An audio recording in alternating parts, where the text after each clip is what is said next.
All I can say is I love my school days in Newton from the time I started until I graduated from Newton High School. Every minute of it, every teacher. I never had a teacher I didn't like. They were simply wonderful to us, particularly in high school.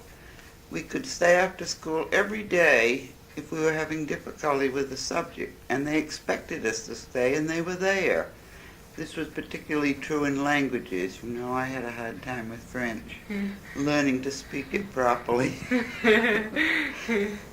I didn't have any trouble understanding it or reading it. You know, I could, when I got to college, I was lectured to in French. This was no problem for me, but it was just to put it back into French from English. And I just loved Newton High School. Every single minute of it, I couldn't tell you. You might want to say something about the courses that you took at Newton High. I was in the classical course, and I took what they called a 5-year. We were sub-seniors, so that I could take extra things. I wanted to take millinery and sewing, and I couldn't take this with my classical course in 4 years, so I took 5 years. And what you say you were in classical? What were the other? We had choices? Latin, French, and German was offered, but I didn't take German. I took French and Latin. But I had no trouble with Latin at all. And with 3 years of math. Is this what you mean? What she means is that there were 3 high schools. There was the classical, the technical, and the vocational. And Mrs. Kohler went to the classical. So did you? Yeah, that's right. Only in the classical you could take straight classical, or you could take scientific. And these were both college preparatory courses. And you took straight classical? I took straight classical, and when Mr. Bacon was the principal of the school, and he came with a lot of new ideas, and he said, this is ridiculous having 3 high school graduations, a vocational, a technical, and a classical. And he unified them. And our assembly hall was on the top of the yellow building, which they're going to take down, and there wasn't room for this combined class to graduate, so they hired the Paramount Theater, and we graduated in it. This was before the newest building was built. Was there any... Not the newest now. No, right. Was there any instruction in the arts? Very little. I think you took a little bit, mechanical drawing. But well, that isn't the arts. No, of course, very little. My experience, of course, my wife was born in Newton. That's right. And has always lived here, except when we were in Weston, right after we were married for 9 years. But I came here from Vermont, rural school, 1916, and I was in the 6th grade, and I went to Bigelow. And I had just the 3 fundamentals: reading, writing, and arithmetic. But it was quite an experience coming to a city school. One of the reasons that my mother moved here was because of the Newton school system. And I graduated from Bigelow in 1919 and from Newton High School in 1923. And incidentally, we were having our 50th, which we're trying to organize, our 50th reunion this October. And I went to the classical school, but I also took courses in the technical school, that is mechanical drawing and so forth. So, but I only had 4 years in high school, rather than 5. And as I say, I've always thought that Newton school system, the reason we came here was because of the Newton school system. Approximately what percentage of people went to the classical, what percentage to the vocational and the technical? Well, it's hard to determine. I know in the class of 1923, there's 175 that graduated, and in classical, and I took the scientific course in the classical school. I did not take Latin and so forth.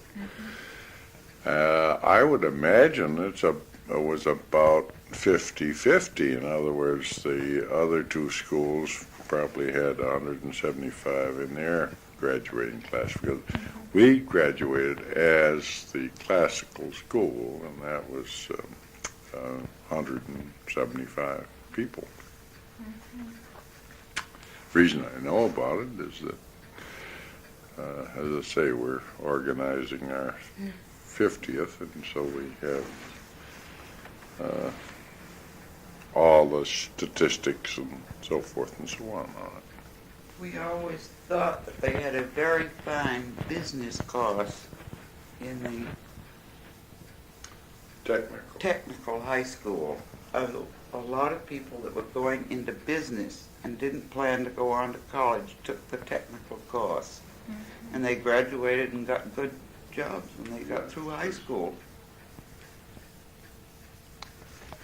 Did many people go to college? A large percentage of our class did, yes. This was the classical course. Right. Yeah. And a large percentage of the scientific also went to college, because they, as Mr. Kohler said, they didn't take Latin, which, when my father was in Newton High School, they taught Greek. That was part of the classical course. Well, this distinction between the classical course and the scientific course was that if you didn't take Latin, it was then the scientific course. In other words, I only took French, and I took 4 years of French. Did you take more sciences Oh, because you didn't take Latin? Not really. No, I don't think so. It was just whether you took It was Latin. whether you took Latin or whether you were going to offer 4 years of French. You had to offer, I think, in any college at that time, you had to offer 4 years of a language. So it could be French or Spanish or German. Didn't you have more science, though, than we did? I only had chemistry. That was all I was required, was 1 unit of a science. Well, I took chemistry and physics, but the big distinction between the scientific course and the classical course was the fact that you took Latin, or no, they didn't have. And I think you took more math than we did. Yes, I did.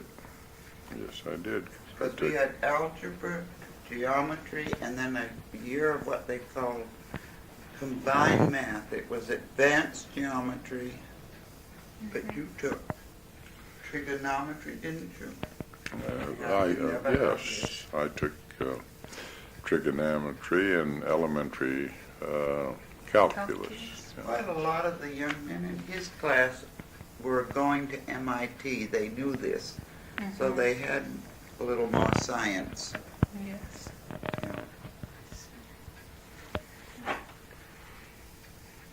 Okay.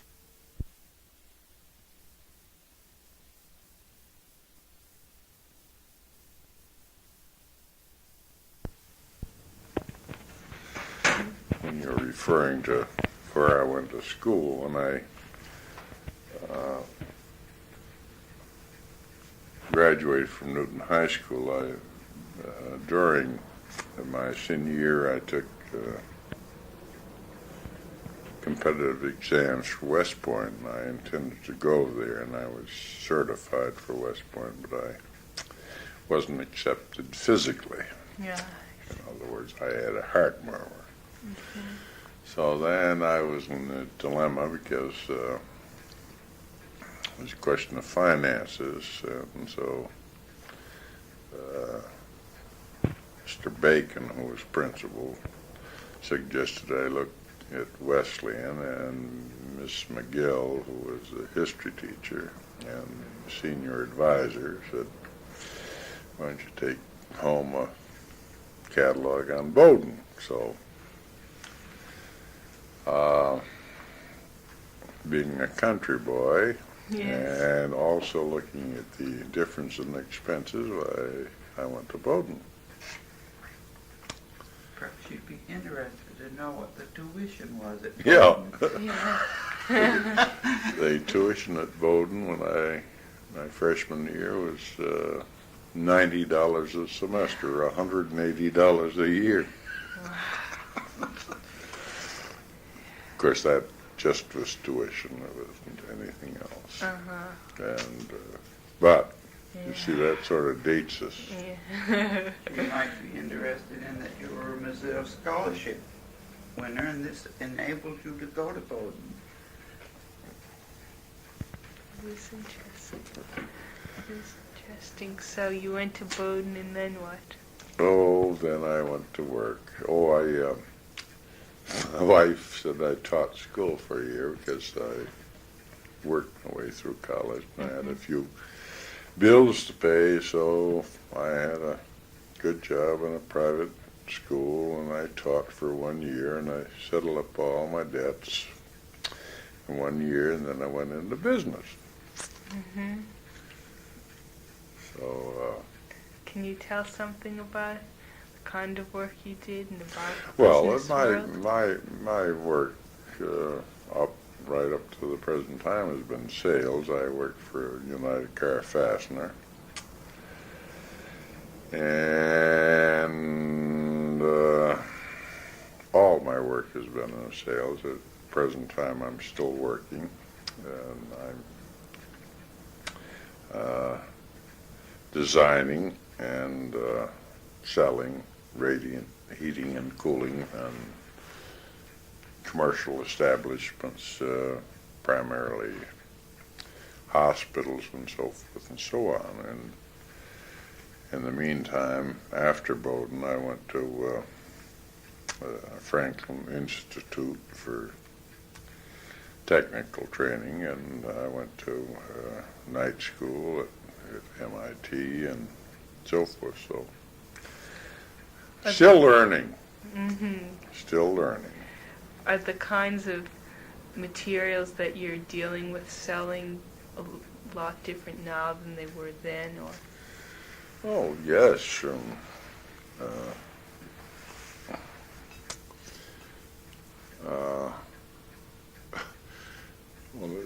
Of course, I'm in a different field than the one I originally started from, but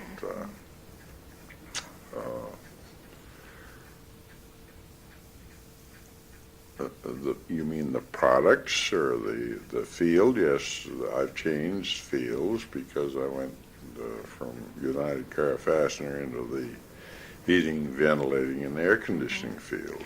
Did the advances in technology have anything to do with it? Or? Oh, yes.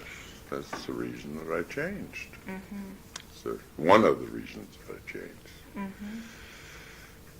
But, there's the advances now.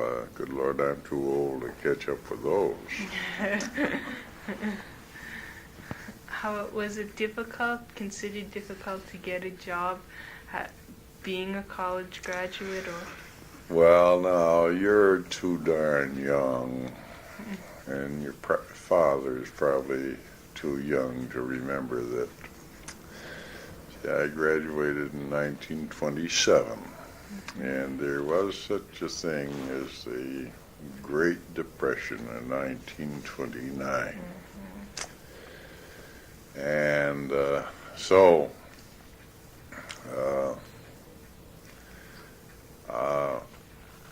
everything has been up since then, and hopefully it will continue that way. But I consider myself fortunate because a lot of my classmates at college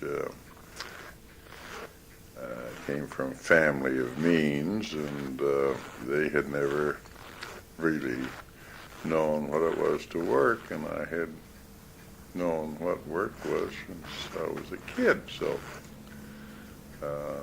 it wasn't any great shakes as far as I was concerned. It was just a question of buckling down, going to work. There's quite a difference in salary. Sure. But it's all comparative. That's right. Well, standard of living has changed. But jobs were obtainable if you had. Yes, I think they still are. I still think they are. And I shouldn't say this, but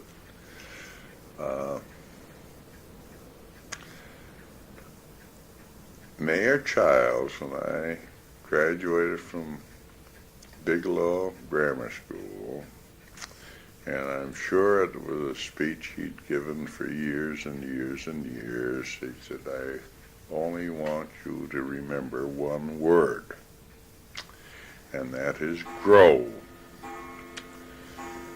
And I want you to remember that that word, each letter in that word represents a word, and that is go right on working.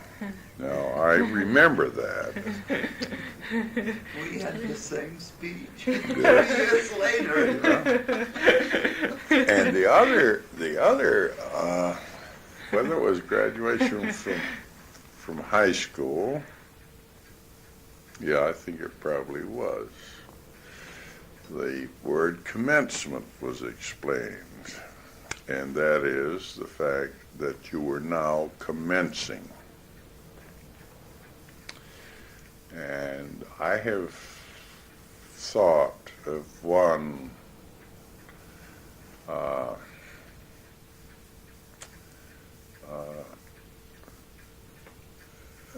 going on from there. I've thought of one thing, and that is the fact that education, as far as I'm concerned, teaches you the rules of the game. Experience teaches you how to play it. And I think this is a combination of my experience in athletics and also education. And now I'm getting back to your point, whether it's easier. Now, I know it's difficult if you have a PhD and you have all this education to get a job now, because you only have experience in one field or one so-and-so. But when you're up against it, maybe you ought to reconsider and find out what your education really means, and you can always find a job. It may not be in the field that you were trained in, but if you're willing to work and can produce, why can't you get a job? Will you answer that question?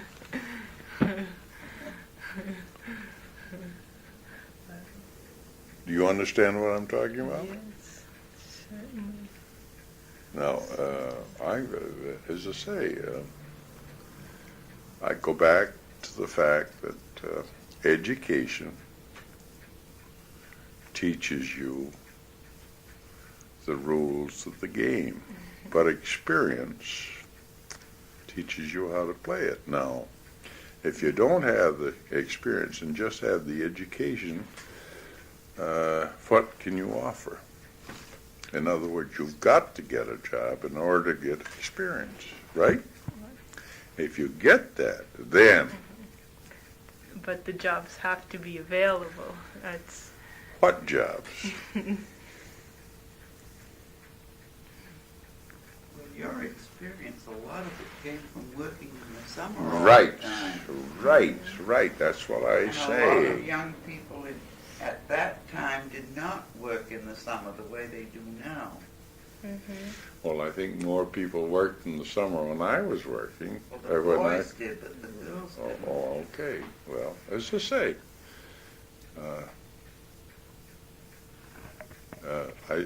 I still can't make it any clearer that what your book learning, what good is that? Except it teaches you certain things, rules, right, of the game of life.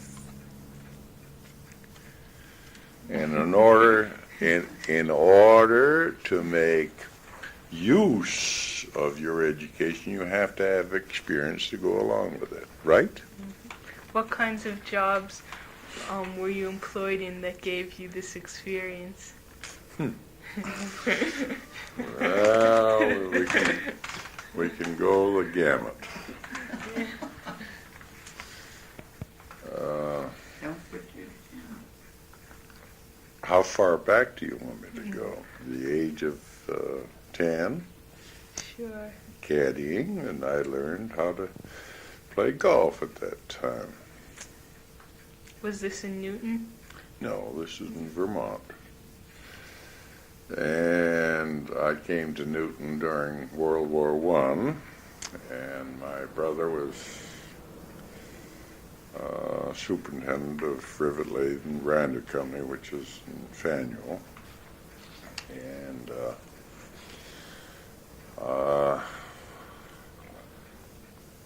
he got, we arranged so that I could work, I think it was 6 hours a day, because I was under the age. So I worked in a machine shop down there. And this was during the summer only. And let's see, then Camp.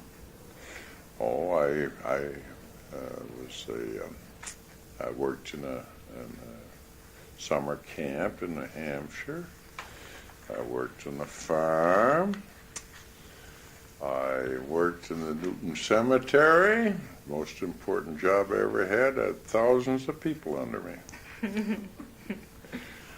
That was after my senior year in high school. And then during college, I went to Northeast Harbor, secretary of the tennis club. Then I sold magazines and worked my way through college, you know, the old racket there, which was a very interesting experience.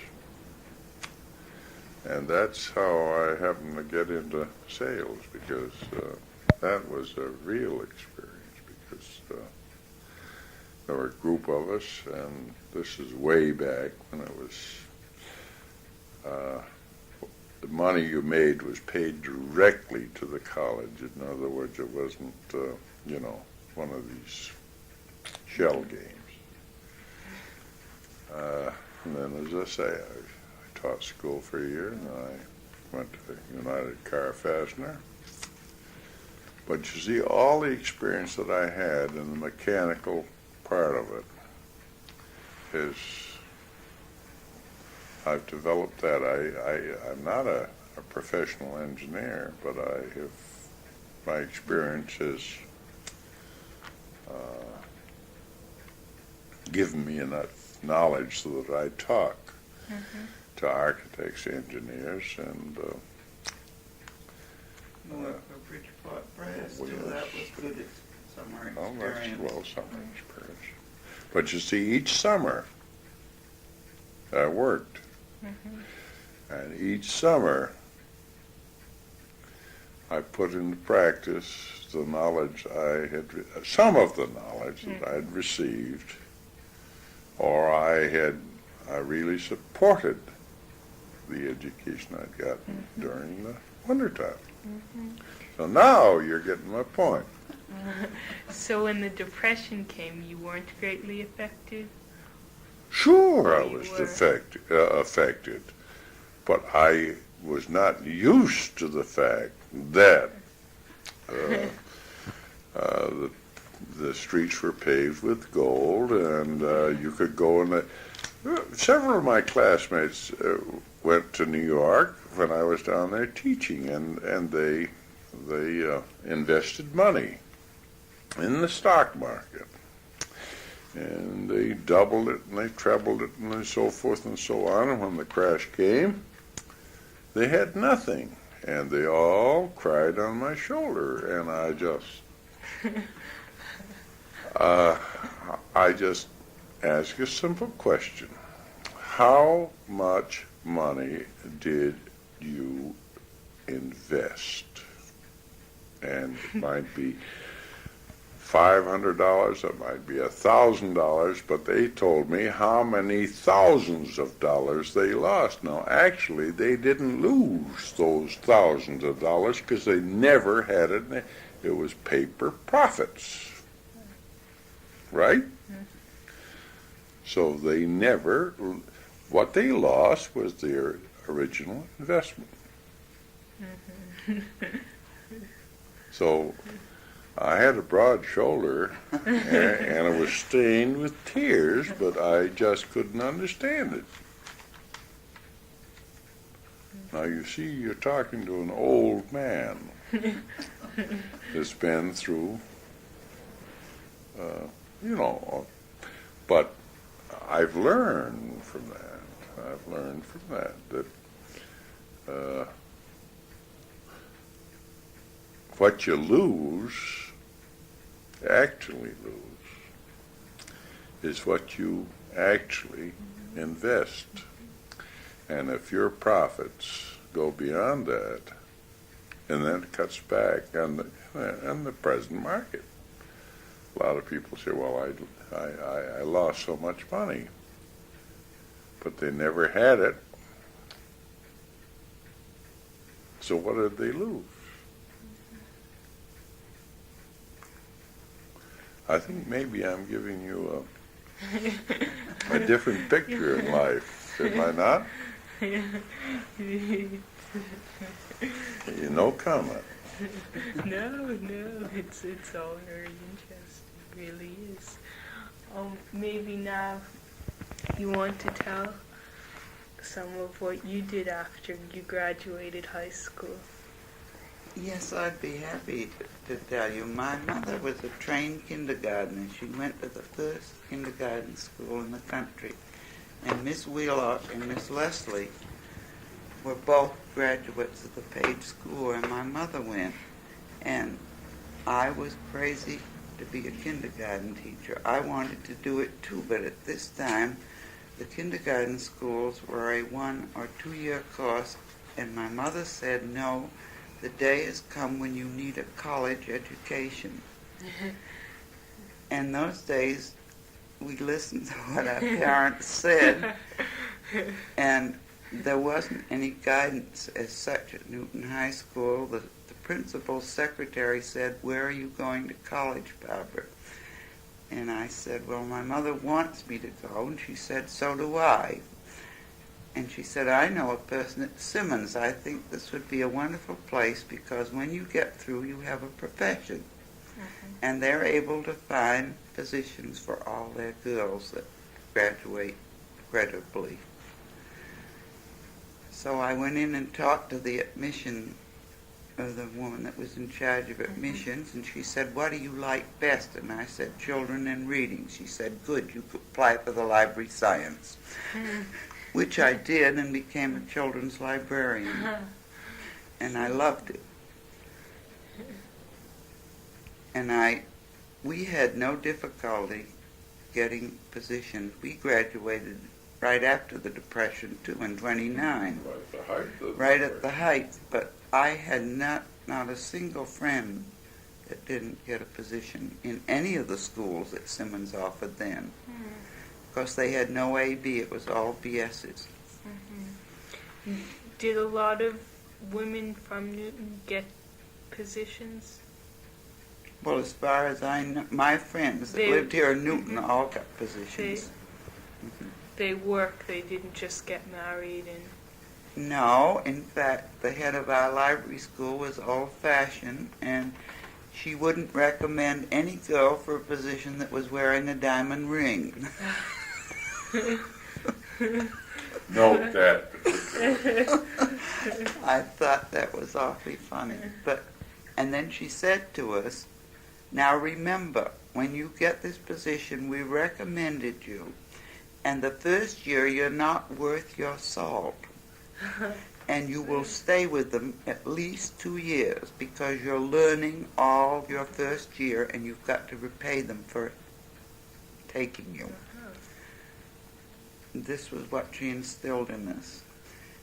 And Mr. Kohler spoke about advice that was given to him, and my uncle, who I love very much, wrote to me when I was graduating and said, Barbara, now you have the tools to learn. But remember, you have got to learn. You have the tools to learn with. But you're still going to learn as long as you live. How about when you got married? Did you continue working? No, Mr. Kohler didn't want me to. They wanted me to stay. I had a nice position near where we were going to live. But he said, what did we get married for? And I said, to have a family. And he said, if you go on working, we'll put off having a family because we'll have all these things we want to buy with 2 salaries, and we'll get used to it. And we're going to learn to live on what I'm earning. I did take temporary work afterwards, but I resigned from my full-time work. I worked in a small library and helped the state catalog the library. They needed a trained person in the changing over in this little country town. So I did that, and I worked at the Hathaway Bookshop at Christmas time, and in the spring when they were very busy, and at Christmas I ran their children's room and did their buying for them because I had this experience. And I loved this bookshop work very much. And then we had our son, and I didn't work anymore. Well, I did work for the bookshop in Weston. I used to go to take their books and go to PTA meetings and review the new books for them. And I used to go in and tell stories at the Hathaway, it wasn't the Hathaway, well, it was a little bookshop in Weston. In the summer I had story hours for them. But this was something I could do and take my little boy with me. Yeah. Mr. Kohler said to me, why don't you put a cot up in the Western Library? It would be a lot easier than bringing home all those armfuls of books to read.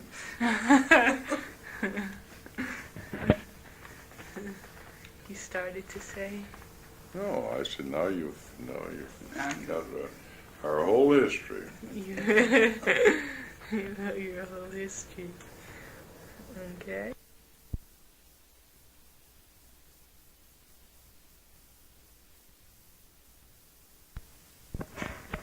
Girl Scouting came to America, and when I was 10 years old, they had no brownies then, of course. I joined the first troop here in Newton Corner, and I stayed in scouting all the way through high school and part of my college.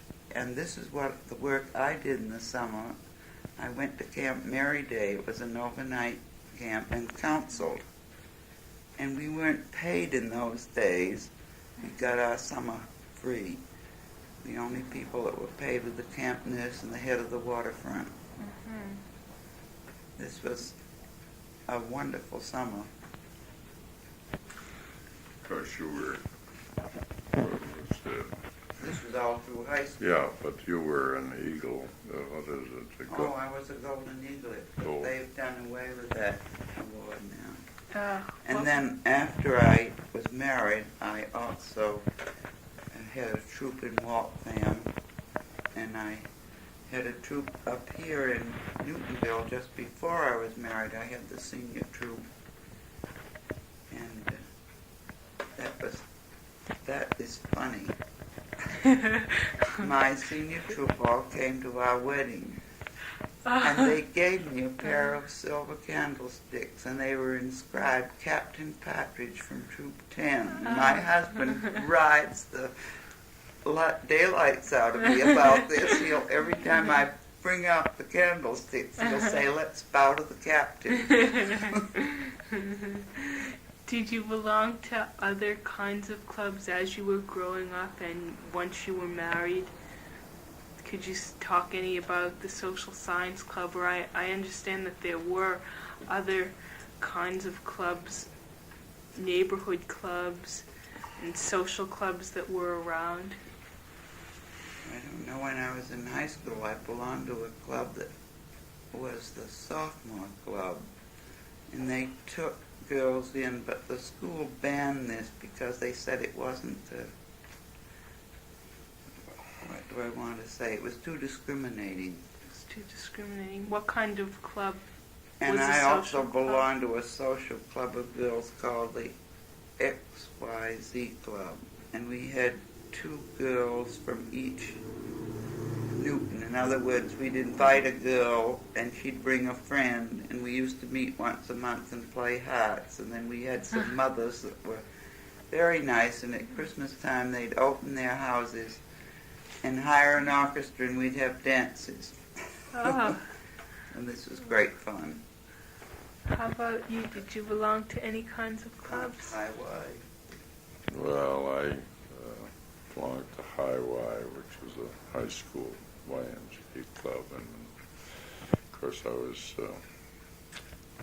active in scouting after college, after I was married,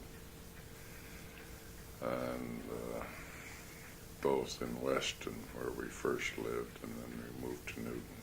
And talk about Captain Partridge. I was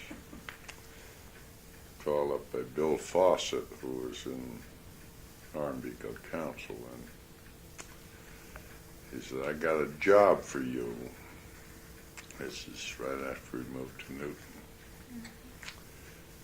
In scouting, and I said, "What's that, Bill?" And he says, "I want you to be skipper of ship 13. And I said, "I don't know one end of a boat from the other." So he said, "Well, that doesn't make any difference. You keep the kids together. I've got the men with the technical knowledge to carry on." So I was active in scouting for many years. How about when you were married, social clubs or literary clubs? Well, I'm a Mason. I'm a past master of Armbigel Lodge, which is in Newton here, and I belong to the 8 o'clock club. Yeah. And we had a local group here called the Newtown Club. And what kind of activities did you engage in? Well, both the Newtown Club and the 8 o'clock club were literary clubs. Were they comparable to the social science club? Well, the 8 o'clock club definitely indicates that they're comparable to the social science club. How is that in its acceptance? No, it's around 75 years old, and we have 5-minute talks every meeting, and then a paper. Yes. And Did you have to be asked to join it, or could anyone? oh yes, no, you had to be asked. But as I say, we believe it's very comparable to the social science club. Because we have to give papers too, and once a year this 8 o'clock club holds a ladies' night, and they give papers and short talk, some of the men, but one paper. And we think, a lot of us think that some of the papers that the ladies give at social science are just as good as their husbands give at the 8 o'clock. Well, you see, the difference is that we have a ladies' night, and the social science club does not have a men's night. See? Well, we have quite a few people that are widows, and some that are single, and they don't think that this is quite fair.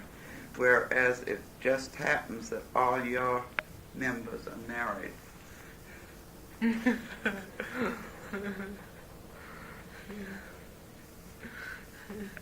How about, could you say a little bit more about the social science club? Would you want to talk about the kinds of things you were involved in when you first joined it, or when did you first join it? I don't remember. I didn't join it first. As long as my children were small, I didn't feel I could give up the time to it. Did you ever belong to any other kind of literary club before that? No.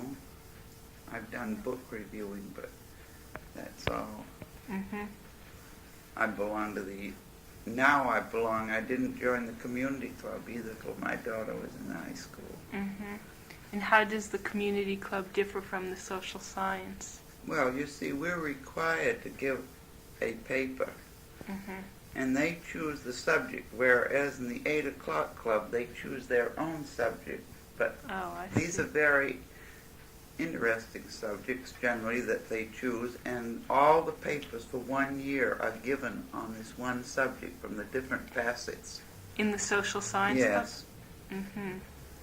And in the community club, do you also give papers? No.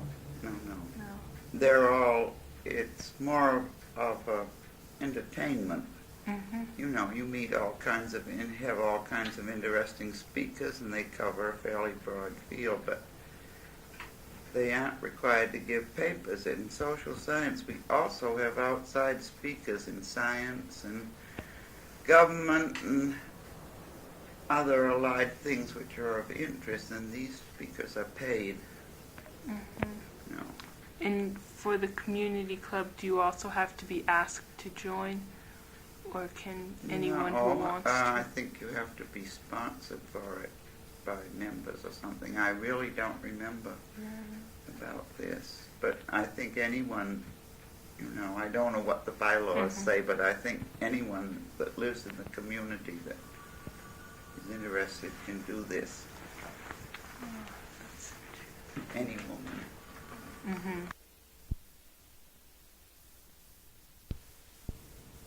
Wrote from Ward 1, and why they took this little section up here, this side of Tremont Street, and stuck us over with Ward 1 when we'd grown up in Ward 7, and really all our interests were concerned with Ward 7. And they drew the line at Tremont Street and said these people on this side of Tremont Street will now be in Ward 1. And it's just like a little island.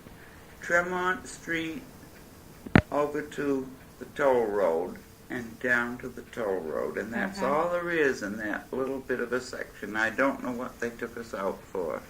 Sometimes politics. We were Gerrymandered. I know it. No,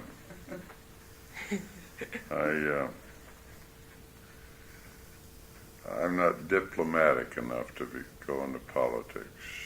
Many of my classmates, high schoolers, got into it. Thank God I didn't.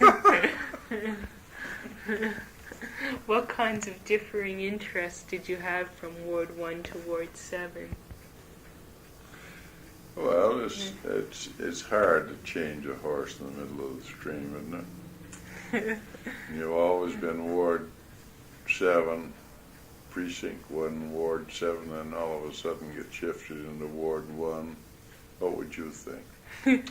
After you lived here for 50 or 60 Yes. or 70 years, huh? And you knew most of the people in your ward, and you knew the needs of this particular precinct, and they're entirely different, perhaps. How than- were they different? Can you Well, the elaborate? toll road made them quite different too. And they always said that this was a forgotten part of Newton up here, but we think it's the nicest part of Newton that there is. Well, we'll still stick with the fact that this is the oldest section of Newton, and this is one of the oldest houses in Newton, built by the grandson of the original settler. And so we'll still stick to those standards, saying they can do any darn thing they want and do all the change. No, the politics in Newton has changed completely since we've been here. You know it just as well as I know it, don't you? Well, I don't know. Maybe you can tell me some things I don't know. I bet you can. It's a big city now. It's a big city, and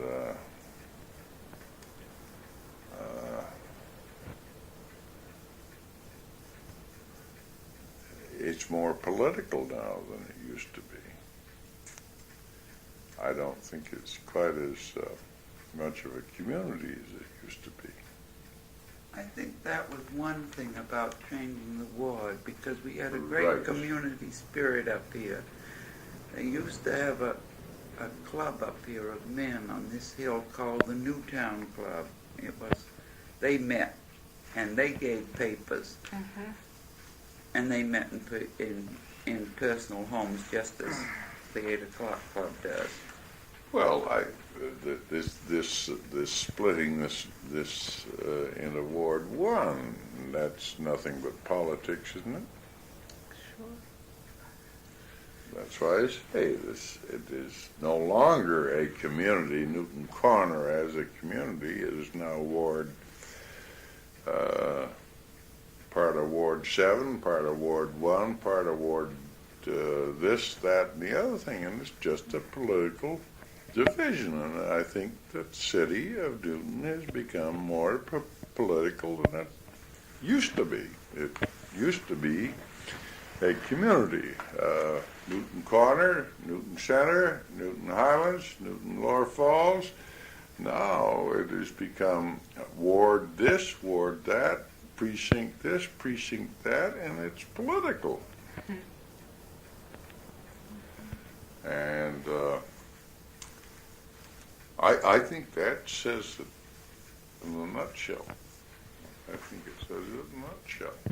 There was great community spirit up on Right. this hill, particularly when we were in high school.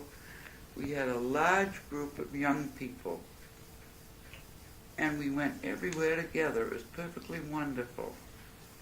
You know, if there was a dance at school, every girl would be invited by someone in this area. So, and we had these house parties, dances at houses when we were in Bigelow, and all through high school beside our XYZ club, and it was all neighborhood things. Every mother would open their house and take up their rugs, and we danced the Victrolas. Did the parents also associate in these same social circles? I assume. Well, it was a not as neighborhood. much. It was a neighborhood. It's a neighborhood. And they were interested in their children, so they did everything that they could to give them a nice life while they were teenagers. And I've had girls at high school say to me, "You don't know how lucky you are. You have all those boys down there, and you get to go to all the dances, and you come together So there wasn't any, I don't know. We never felt left out. See what you missed? No, I think that I think the difference now is We skated on the river together. We skied at Commonwealth No, Country it's Club inte- together. We did all these things course. together. life has changed, but on the other hand, I think the biggest change in Newton is now more political than it is community. I've forgotten what the population was from in 1942, but I'm damn sure it's, well, or go back to 1916 and compare, or back before that, 1905, then you're really getting back, and it's a change. But I say the city has changed from. Do you attribute this change to the population growth, or can you trace it back to other factors also? No, I think the principal change is the political attitude. But why has this political attitude?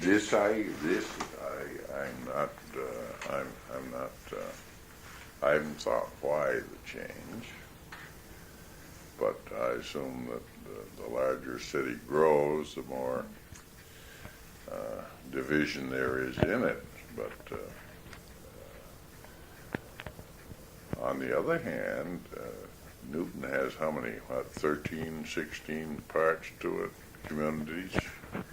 I think 11 villages or Oh, there's more 13 than that. 13 There's villages. at least 13, because I could name 13. And 13 villages. And each village was a village within a city. Now it's wards and precincts and They're almost and little aldermen and aldermen at large and so forth and so on. It's much like the national picture. It's politics too. So we're getting big. In other words, representation rather than individuals. Sure. Right? Mm-hmm. This can't be helped, though. Of course it can. The growth is so large, Joe. I'm not arguing that point. But she asked the difference. Yeah. That is the difference. So Newton Corner was more unto itself. Yes, it was, and yet when we got to high school, then we had the whole city. Mm-hmm. They all went to one high school, and you met all these people, and you made friends in all the different villages, and you knew where everyone lived. Were the people in the different villages in different, could you classify the different villages in any way, or were there different, I don't want to say classes of people, but different... Well, yes, you could say classes of people. Why don't you be in the frank about it? in the Sure. different... Certainly there was different, no different now than, well, maybe... I don't think it was. Yeah, but there were the Newton Lower Falls with the factories and so forth and so on, and Nonana, and Newton Corner, and West Newton Hill was, yes, that was where the money was, and Farlow Hill and so forth and so on. But it didn't make that much difference. Didn't make any difference. It didn't make any difference, actually. Money didn't make any difference. That's right. Not one bit. And Because education leveled you all off. right. Right. Back to the point again. Well, that's Can't help it. That's right. That's right. Didn't make any difference where you went to church. This didn't make any No. difference. Practically everybody went to Newton High School. There were a few very wealthy people that didn't. They went. But a lot of the young men in Newton High School went on and took a 5th year at a private school before they went to college. And I suppose they still do this. I think the matter of money is more prominent now than it was then, much more. And you talked about divisions in the city. There are 2 high schools now, aren't there? You go to what? South High School, South High School. What's the other high school? North High School, No, it isn't. It's or Newton High School. It's going to be not. No, it isn't. Oh, it isn't? No, sir. The official name is Pardon Newton me. High School. Your apologies accepted. This is really quite fair, though. No, I know it. I just was You're pulling just kidding. I was pulling your leg a little bit. But now you're talking about the difference. You said there was Newton High School, and they came from all over. And we didn't have buses in those days in Stanley. Oh, yes, we had the regular public That's transportation right, that but we I mean went no to school school. buses. No school buses. And the children that came down here to Underwood from Fallow Hill, see, we had an hour and a half at Underwood and Bigelow for lunch. And you'd walk home for your lunch. You had an hour and a half, you'd eat your lunch at home. Your mothers were all at home. They weren't out busy. That's one thing that I notice a lot now with the liberated woman and all the careers and things. And The mothers are automobile. out a great deal. Well, Well, the it isn't mothers, safe to walk in the street, is it? not after dark. What, during the daytime with all the automobiles? That's right. You're not So they kidding. have to be transported. That's right. Because I walked from Faneuil, paid tuition to go to Newton High School, and I walked all the way. And I joined up with Charlie Barbet and the rest of them here, and we walked from here to high school and thought nothing of it. But there wasn't the automobile traffic. Everybody walked. Everybody walked. There was no hardship. They didn't have the playgrounds that they have now. Their playground didn't go in until my sister was there 7 years later. So we skated on the river. There were no, except, of course, there was Bullows. And when we got to high school, we all went to Bullows. Well, I think you drained us dry. I do too.